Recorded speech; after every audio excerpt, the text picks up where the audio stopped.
So a quick refresh of where I'm at.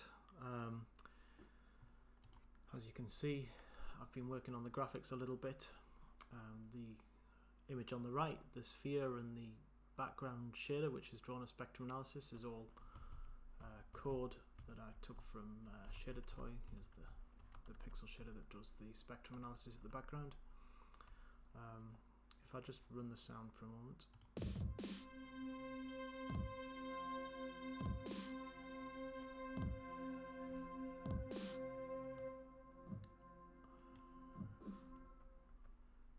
And I'll turn that down.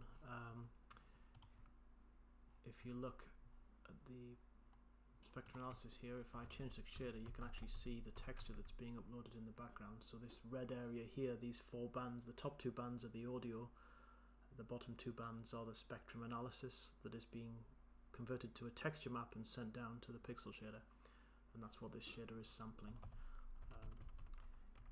If you actually run the profile on it, you can see that actually it's taking a tiny amount of time.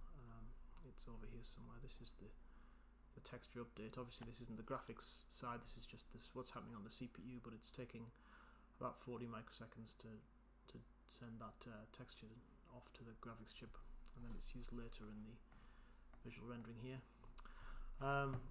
Yeah, and that's it, more or less what I've done this week. I also ported the UI here to ImGui. I was using NanoVG, which had some nice gradient effects, but I think I actually like the look of it flatter.